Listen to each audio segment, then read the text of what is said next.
की आवाज बंद करने के लिए भक्ति गुण करने का प्रयास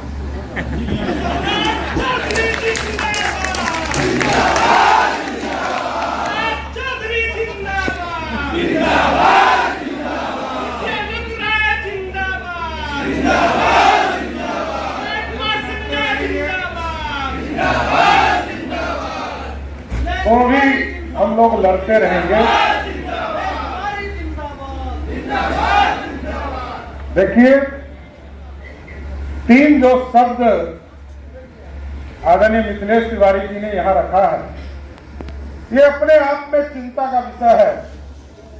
भारत के निर्माण के लिए, बिहार के निर्माण के लिए, भारत के निर्माण के लिए तो आदरणीय देश के यशस्वी प्रधानमंत्री आदरणीय नरेंद्र मोदी जी काम कर रहे हैं।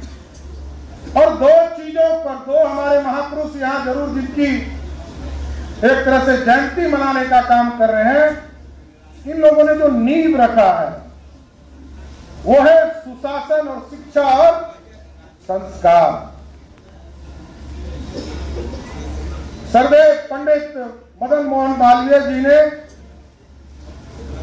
बीएचयू के स्थापना के लिए, बनारस हिंदू यूनिवर्सिटी की स्थापना के लिए, जैसा बताया सभी साथियों ने कि पूरे देश से लोगों का सहयोग लिया, जूता तक सहयोग में लिया, लेकिन शिक्षा को श्रेष्ठ बनाने के लिए उन्होंने सारी कुर्बानी देकर बीएचयू को स्थापित करने का काम किया। सर्वदेव अटल बिहारी वाजपेयी जी को इस देश में जो कवि के तौर पर खड़े हुए, राजनेता के तौर पर खड़े हुए, और सुशासन, पहले कोई सुशासन शब्द समझता नहीं था।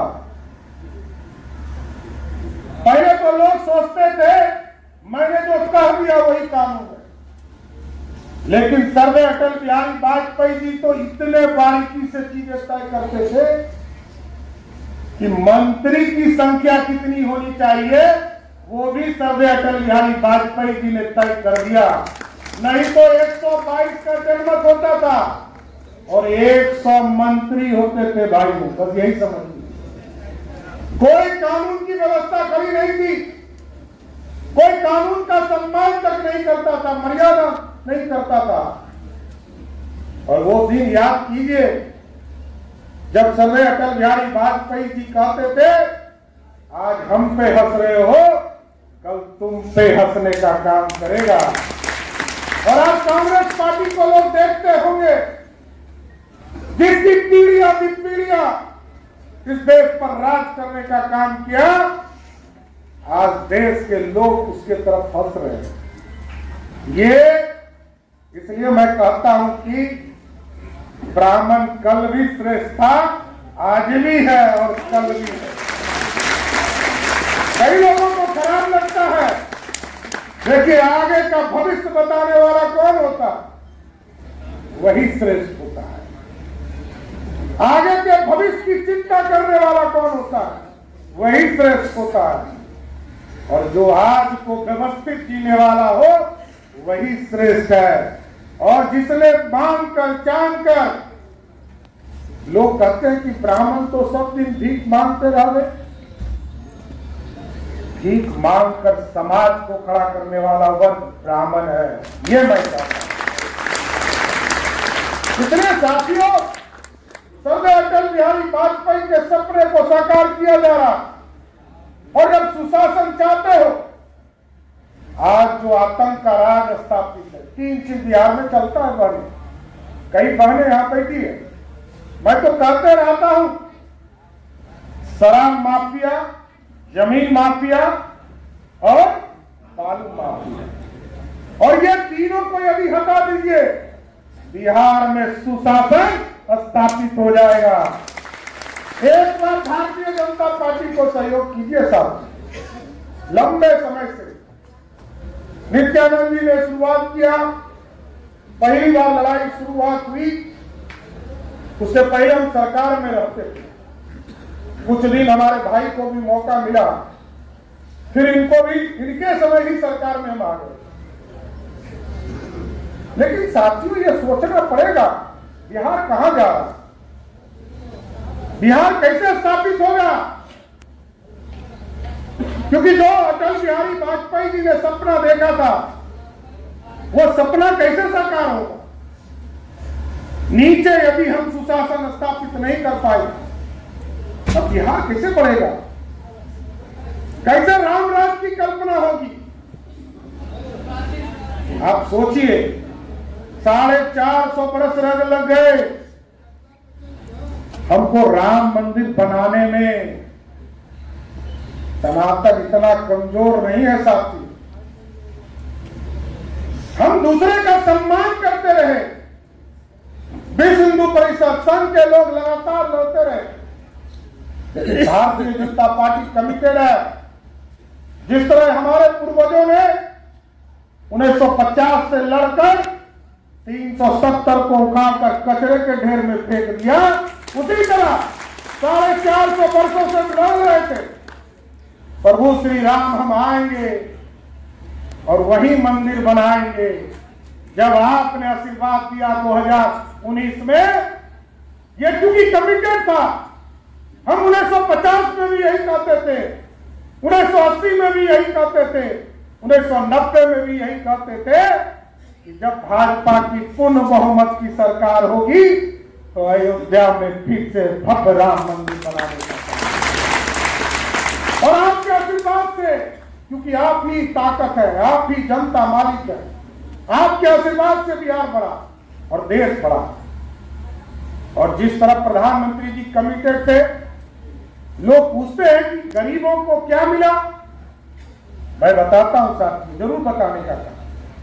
भले लोग आज गाली दे रहे हैं, इंडी गठबंधन के लोग, दयानिधि मारन जी का नाम लिया नित्यानंद जी ने, कई साथियों ने।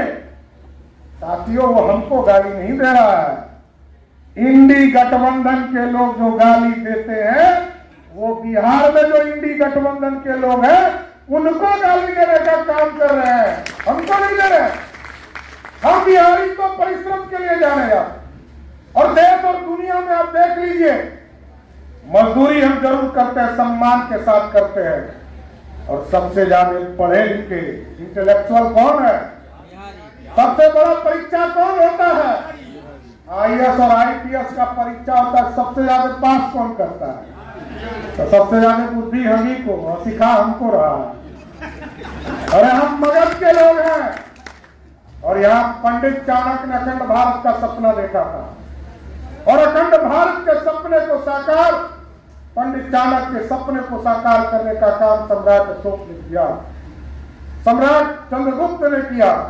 और आज भी ये बिहार है, हम जरूर आपको स्वस्थ करते हैं, भारतीय जनता पार्टी आपके सपने को साकार करने का काम करेगी। बिहार में सुशासन स्थापित करना, शिक्षा का प्रसार करना, ये जो गुरुकुल की शिक्षा थी, जितने लोगों ने 90 के पहले मैट्रिक किया होगा साथी, वो कोई पक्का मकान में पढ़कर शिक्षा नहीं लेते, बोरा बिछाकर पेड़ के नीचे शिक्षा लेते थे, क्योंकि हमारे पास क्वालिटी था, क्वांटिटी नहीं था। शिक्षक एक गांव में हुआ करते थे और रात को कह देते थे 4 बजे सवेरे में गुजरूंगा, आपको पीछे पीछे चलकर पढ़ाई करने का काम करना है। ये गुरुकुल कंसेप्ट को फिर से खड़ा करना है, ये पाठशाला का कंसेप्ट को खड़ा करना है, स्कूल के पूरे सब्जेक्ट को खत्म करना है। तभी आपका विकास होगा, जब हम सनातन धर्म के साथ साथ इस पूरे समाज को शिक्षा से जोड़ने का काम करेंगे साथी।